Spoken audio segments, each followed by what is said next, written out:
ils vous vendent la voiture.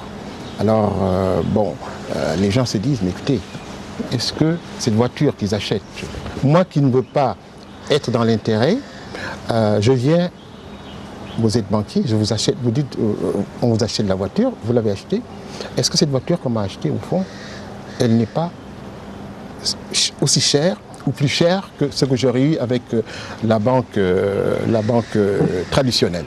Et il y a certains qui disent que la finance islamique, c'est une mystification. D'ailleurs, Tariq Ramadan l'avait dit une fois. Et donc, il y a quelque chose à clarifier auprès des experts de la finance islamique s'ils veulent que cela s'implante. Alors, il y a la Banque islamique de développement qui est là. Il y a la BIS, la Banque islamique du Sénégal. Et donc, il y a des acteurs qui sont là. Et il faudra, si on veut en faire un outil de développement, il faudra que les gens soient mis au clair. C'est pas le moment. C'est pas la chose actuelle. Et hier, lorsqu'on a rencontré donc ces entrepreneurs, ils ont pensé immédiatement que le salon, c'était une occasion pour eux d'avoir de l'argent. Vous allez nous donner de l'argent pour démarrer. Mais non, c'est pas ça. Nous allons être en contact avec des acteurs du halal, des acteurs de la finance islamique, des acteurs qui sont sérieux et qui vont vous appuyer sur des projets sérieux. Mais ils ne vont pas venir vous donner de l'argent. Et donc la finance islamique, ou ce que nous faisons, si les gens pensent que c'est venir donner de l'argent aux gens, ils se trompent royalement. Justement, Tariq Ramadan a expliqué dans cette émission que la finance islamique dont on parle, c'est de la mystification parce que vous avez une banque qui fait des taux d'intérêt d'usure importantes, on crée un petit guichet dans la banque, on dit c'est la finance islamique. Alors que l'argent provient de cette banque-là qui tire ses bénéfices de l'usure. Mais écoutez, c'est extrêmement. C'est pour ça que aujourd'hui, quand je disais que le halal est une notion occidentalisée, la finance islamique également est une notion occidentalisée. Et la démarche que nous sommes, dans laquelle nous sommes engagés, c'est une démarche de réaffirmation identitaire. C'est une démarche de réappropriation de notre islam. Et là, il est important que les questions que soulève Tariq Ramadan, que ces questions-là trouvent réponse. Et pourquoi la finance islamique marche très bien en Occident? Un des premiers pays, c'est l'Angleterre. Ensuite, tout récemment, le ministre belge des Finances de retour du Qatar disait qu'il allait faire de la Belgique, de Bruxelles, après la capitale politique de l'Europe, il voulait en faire une deuxième capitale de la finance islamique. Et en France, quand on va en France, la finance islamique finance le sport. La finance islamique finance l'immobilier, les assurances, les collectivités locales. Et donc, si cette finance islamique a pu trouver son installation dans ces pays, est-ce que c'est vraiment de la finance islamique? Alors, il y a tout un travail de réflexion, de réappropriation, de contextualisation qui est à faire ici, et nous sommes dans cette démarche-là. Mais qu'est-ce qui explique aujourd'hui que l'Afrique, qui est un continent où pratiquement il y a des millions de musulmans, soit en retard par rapport à ces données bien précises économiques, qu'il n'a pas pu anticiper sur vraiment un produit qu'elle a déjà, qu'elle consomme? Mais quand même, il faut voir un peu l'héritage culturel et idéologique de plusieurs pays africains. Nous avons été colonisés et les banques conventionnelles sont là et l'argent du monde des banques conventionnelles est là et ils ont intérêt à ce que cette dominance des banques conventionnelles soit là. Et il faut une volonté politique et il faut que des journalistes informent. Il faut que des activités comme celles que nous menons soient diffusées. Et il faut que les gens comprennent qu'il y a quelque chose là. Et je pense que les volontés politiques ne sont pas là. Ils ne sont pas là. Heureusement, nous, quand même, je veux encore remercier le ministre Khan et le ministre Diallo, ils ont une sensibilité. Et je crois que s'il y a cet appui institutionnel, c'est parce que le président de la République, M. Macky Sall, sent qu'il y a quelque chose à faire. Ces grands travaux. Les grands travaux, mais par exemple les autoroutes, pourquoi pas des soukouk, des fonds d'investissement qui viennent du monde musulman. Alors, et les banques islamiques sont prêtes à appuyer cela. Mais le problème, c'est qu'au Sénégal, on ne sent pas dans ce schéma. On a vu qu'Abdoulaye Wade, qui a été président de la République du Sénégal, il avait quand même des entrées dans le monde musulman, dans le monde arabe. Il y a eu des investissements qui sont venus, mais on a l'impression que le paradigme semble déplacé avec ce nouveau pouvoir en revenant dans le cadre FMI et Banque mondiale, les agrégats macroéconomiques. Oui, là, vous m'entraînez sur un terrain qui m'amènerait à juger les actions. À constater. Je fais le même constat que vous. Et moi, je crois que si le président de la République veut vraiment réussir, et je crois qu'il a la volonté de réussir, il faudra qu'il fasse un dosage, un équilibrage. Et je crois que quand il aura bien assis son pouvoir et bien assis sa stature internationale, qui est en train quand même de prendre de l'expansion, j'ai l'impression qu'il jouera différemment, ou il girera de manière plus équilibrée. Parce qu'on n'entend pas les pays arabes venir investir au Sénégal. Comme Abdoulaye Wade, quand il était là, on entendait les fonds arabes venir s'installer au Sénégal. Il y avait une coopération dynamique entre le monde arabe, le monde musulman. Vous êtes dans ce secteur-là en parlant de halal. Mais aujourd'hui, est-ce que vous pouvez réussir dans le secteur dans lequel vous êtes si le Sénégal aujourd'hui est arc-bouté sur les réalités du FMI, de la Banque mondiale? Écoutez, nous, en tout cas, dans ce que nous faisons, nous sommes connectés avec le monde musulman et nous allons chercher le plus possible d'aller vers des pays musulmans. Nous viendrons avec ces propositions, nous réaliserons le salon et là il y a un comité de pilotage, il y a un comité des grands projets à l'intérieur du salon du business musulman. Ce comité est sous la direction du ministère de l'économie et des finances et il y a des structures comme l'ADPME, il y a l'APIX qui est là.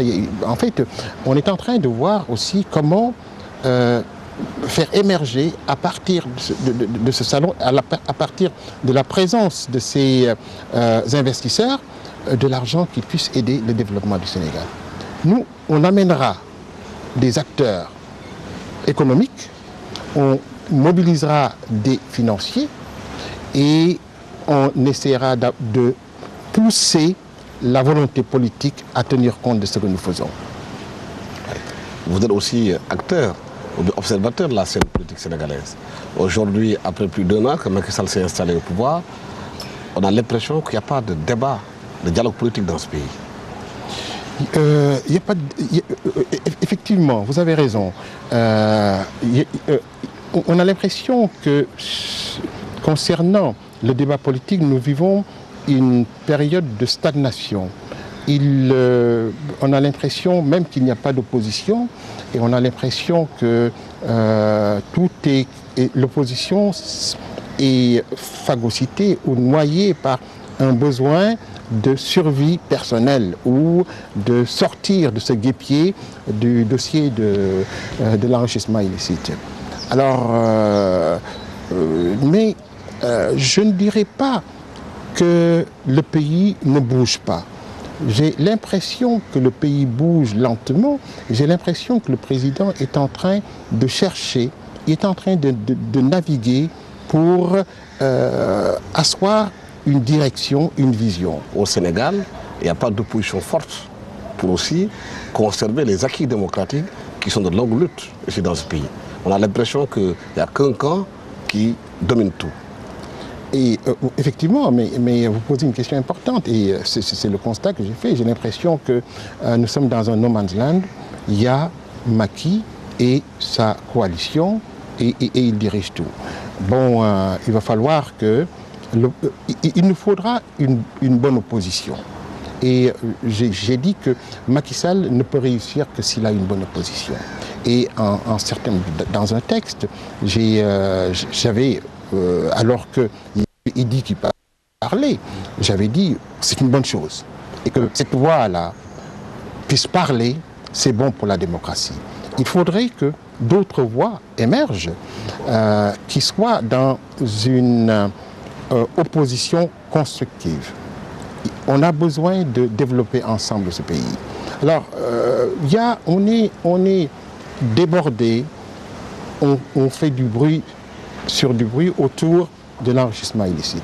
Et tout récemment, j'ai discuté avec un collègue et je me disais, est-ce qu'on peut arriver au pardon, pour passer à autre chose. Comment? Alors, vous savez, le Sénégal est une culture de l'excuse et du pardon. Et je crois que ces sociétés de l'excuse et du pardon sont souvent des sociétés de récidive. Alors, effectivement, on sort de la Corité, quelqu'un que tu n'as jamais vu. Alors, et tout se dit balme. Donc, on est vraiment plongé dans ce circuit balme, pardonne-moi, pardonne-moi. Alors, je dis que une société ne peut pas ne pas avoir cette culture de la sanction. Macky Sall peut, et je suis sûr qu'il est dans cette dynamique, peut oublier, pardonner les querelles personnelles ou les tensions personnelles qu'il y a eu entre lui, Wade, la famille de Wade, ou même des collaborateurs de Wade. Il peut. Et il peut dire, pour moi, j'ai pardonné. Mais il y a le pardon individuel et il y a le pardon politique. Et là, nous sommes dans le cadre du pardon politique et qui ne concerne pas seulement Macky Sall, mais qui concerne tous les Sénégalais. Alors, Macky Sall ne peut pas pardonner si jamais il y a eu infraction. Alors, il faudrait bien identifier les infractions et en ce moment, il faut quand même une sanction. Mais pour arriver, si jamais on doit arriver au pardon, je crois que le pardon demande que celui qui a fauté assume une responsabilité. Alors, on ne peut pas être dans une dynamique du pardon parce que tous ceux qui sont aujourd'hui accusés se disent qu'on n'a pas fauté. Alors, le pardon demande également autre chose. C'est que pourquoi Macky Sall ne peut pas pardonner? Parce que les dommages collatéraux, parce qu'il y a des dommages collatéraux, l'esclavage par exemple, en Afrique du Sud et tout ça, il y a eu ceux qui ont été victimes, mais il y a eu toutes les conséquences par la suite.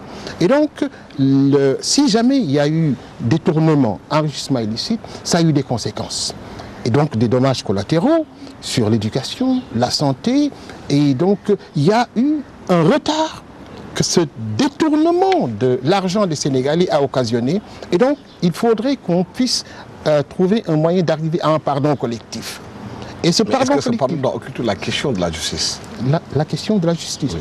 Mais il faudra que la justice s'applique dans toute sa rigueur et qu'on ait cette expression qui marque toute cette idéologie du pardon, plus jamais ça.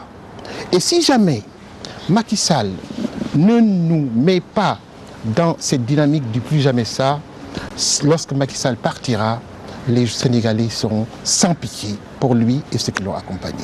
Mais justement, est-ce que vous pensez que les conditions sont mises en place pour justement éviter ce qu'on a vécu aujourd'hui avec les biens mal acquis, de les vivre quand Macky Sall ne sera plus là?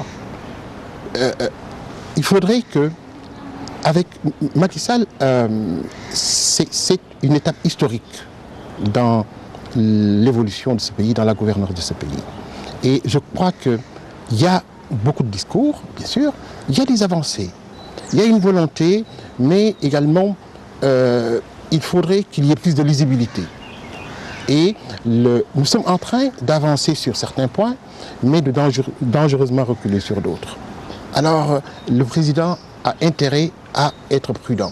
Parce que l'enquête qui a été faite, les sondages par l'Institut Barnos, on dit que les Sénégalais sont très attachés aux questions de bonne gouvernance, de la gestion de leur cité, de leur argent. Abdoulaye Wade a construit beaucoup de choses, a fait des infrastructures au Sénégal, mais il reprochait la mauvaise gouvernance.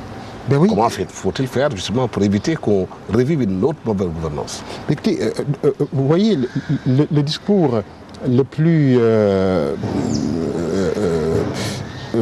visible du gouvernement aujourd'hui, c'est autour de la bonne gouvernance. Alors, il faudra que sur des actes concrets, on puisse, au fur et à mesure, voir qu'il y a du réel. Alors, moi j'ai l'impression qu'il y a de l'amélioration quand même, M. Diop. Bon, on ne va pas du jour au lendemain arriver à une bonne gouvernance à 100%, mais il y a des étapes qui sont en train. Et je crois que le président fait de la bonne gouvernance un de ses credos. Bon, là, on l'attend. S'il échoue, en 2012, il ne sera plus là.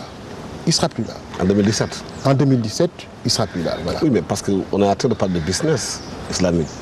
Le business musulman aussi s'accompagne d'une bonne gouvernance, d'une bonne gestion. Oui. C'est important que ces questions-là soient posées. Si vous voulez que ceux-là qui viennent vouloir investir au Sénégal soient rassurés.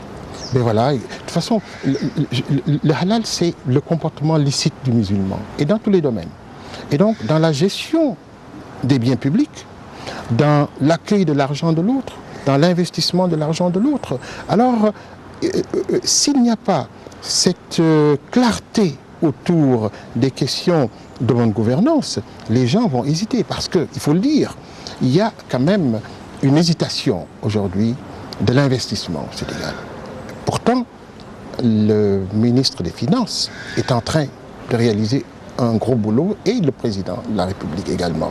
Mais les gens sont encore observateurs de ce qui se passe au Sénégal. Pourquoi? Parce qu'il y a eu tout, parce qu'il y a eu des méfaits quand même. Il y a eu des choses qui sont passées, et il y a tout un dossier actuel sur l'enrichissement. Est-ce que c'est vrai, c'est faux? Mais le monde entier est au courant du problème des Sénégalais, du problème du gouvernement précédent, du problème de ceux qui sont accusés. Est-ce qu'ils ont raison ou pas? J'interviens pas dans ce débat-là, mais il y a quand même... les gens sont inquiets, et les gens s'attendent à ce qu'il y ait un redressement. Alors, Macky Sall a intérêt à réussir. Mais dans tout ce débat-là, est-ce qu'on en pensait aux Sénégalais, à ceux-là qui se réveillent le matin pour aller au travail, qui veulent que l'argent du pays profite au plus bas des Sénégalais, à ceux qui sont dans les régions, ceux qui sont dans la pauvreté, ceux qui se battent tous les jours pour s'en sortir? Mais la bonne gouvernance, c'est pas tout simplement récupérer l'argent qui est parti, c'est pas punir. La bonne gouvernance également, c'est investir là où il faut investir. Parce que l'islam est contre la pauvreté. Et nous avons intérêt... Et d'ailleurs, si Macky Sall ne développe pas les régions, et si Macky Sall ne répond pas aux attentes des jeunes, parce qu'il y a un mal-vivre économique de la jeunesse du Sénégal, et jusqu'à présent, il n'y a pas eu de projet, de gestes audacieux pour répondre aux attentes de ces jeunes-là. Et je crois que le halal peut être une porte, par l'agroalimentaire, par la petite et moyenne entreprise, par le financement du monde musulman. Parce que la solidarité musulmane, moi je voyage avec ce projet-là, et tous les gens sont intéressés par le Sénégal. Mais en même temps, les gens me disent que le Sénégal est un pays incertain. Pourquoi? À cause de tout ce discours qu'il y a eu, mais à cause des 12 dernières années qu'on a passées, qui ont été également des moments quand même de développement, mais également, M. Diop, des fois, sans vouloir accuser personne, il y a des gens que j'ai connus avant leur accession au gouvernement, des gens qui gagnent moins que moi, qui ont un parcours professionnel nettement inférieur à ce que j'ai fait, et des gens qui aujourd'hui sont dans une richesse, dans un luxe, qui m'amènent à m'interroger. J'accuse personne, mais je suis interrogateur. Mais si vous dites que dans le monde, les gens sont inquiets, posés par ce nouveau gouvernement, peuvent rassurer ou pas? Mais je crois que là, souvent, on veut des réponses immédiatement. Après, parce qu'il y a beaucoup d'urgence. Il y a beaucoup d'urgence. Et prenons le cas dont on parlait tout à l'heure, les inondations. C'est une urgence. La question qu'il faut poser, c'est il y a une mobilisation, mais est-ce que c'est la bonne manière de se mobiliser? Tout à l'heure, vous disiez, le génie militaire n'est pas là. Je crois que le génie militaire aurait dû être interpellé en tout premier lieu. Alors, est-ce que les gestes posés, je ne suis pas expert, là, mais les gestes posés, est-ce que ce sont des gestes qui précipitent les choses ou ce sont des gestes qui sont encore timides? Alors, mais justement, est-ce que le problème aujourd'hui qui se pose, ce n'est pas cette conception de gagnons ensemble, gouvernons ensemble, qui font que les responsabilités semblent être diluées? Je crois que là n'est pas le problème, qu'ils soient ensemble et que ce soit des leaders de différents horizons. Là n'est pas le problème. Il faudrait que la vision de développement de ce pays proposée par le président de la République soit claire.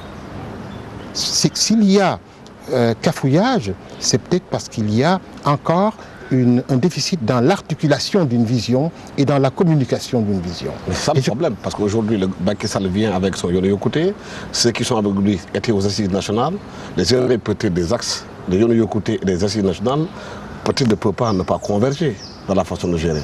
Et chaque parti a des leaders qui ont des ambitions. Est-ce que ce n'est pas ça qui fait que la machine n'arrive pas à prendre?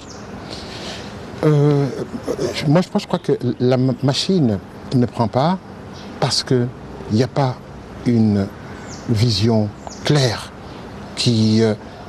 parce qu'une vision claire. Et je crois que tous ces gens-là autour du président, ce sont des bons Sénégalais et ils veulent tous que ce pays bouge. Et on sait qu'il y a un retard à combler. Et on sait également qu'on a passé sur cette première année à piétiner sur des dossiers importants, la bonne gouvernance, mais que ça tarde à bouger. Et tous ces gens-là souhaitent que le Sénégal avance. Mais ce n'est pas parce qu'on aura les hommes et le parti du président au pouvoir que les choses vont avancer.